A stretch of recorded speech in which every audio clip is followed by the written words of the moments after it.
کیا آپ کسی ایسے پارک کے بارے میں جانتے ہیں جہاں کی دیواریں عام لوگوں کی بہادری اور قربانی کی داستانیں سناتی ہیں؟ لندن کے سینٹ پارک کیتھیڈرل کے قریب ایک خاموش گوشہ ہے جسے پوسٹ مینز پارک کہا جاتا ہے۔ یہاں لگی مٹی کی چھوٹی چھوٹی ٹائلز کے پیچھے وہ کہانیاں چھپی ہیں جو آپ کے دل کو گرما دیں گی۔ پوسٹ مینز پارک میں ایک یادگار دیوار ہے جسے memorial to heroic self sacrifice کہا جاتا ہے۔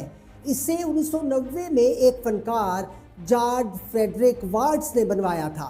اس کا مقصد ان عام لوگوں کو خراج تحسین پیش کرنا تھا جنہوں نے دوسروں کی زندگی بچاتے ہوئے اپنی جان قربان کر دی، لیکن تاریخ کے صفحات میں وہ کہیں کھو گئے۔ لندن کے پوسٹ مینز پارک میں لگی ایک ٹائل ایسی ہی گمنام ہیروئن کی کہانی سناتی ہے جس نے موت کے سامنے ہار ماننے کی بجائے بہادری کی نئی تاریخ رقم کی۔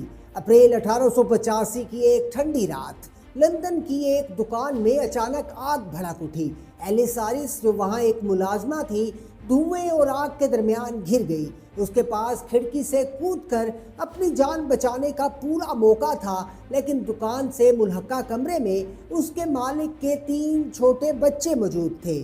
نیچے کھڑے لوگ چلا رہے تھے کہ ایلس باہر کود جاؤ، لیکن ایلس نے ایسا نہیں کیا۔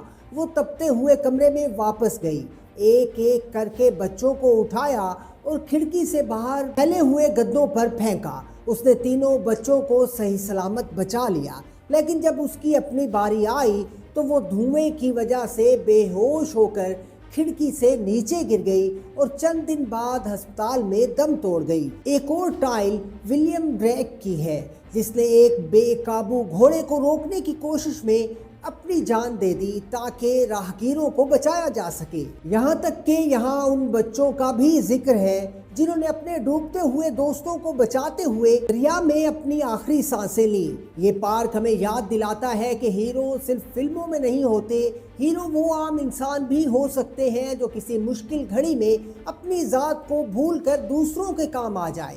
ان میں سے زیادہ تر لوگ غریب اور محنت کش تھے جن کا نام شاید کبھی کوئی نہ جان پاتا اگر یہ دیوار نہ ہوتی۔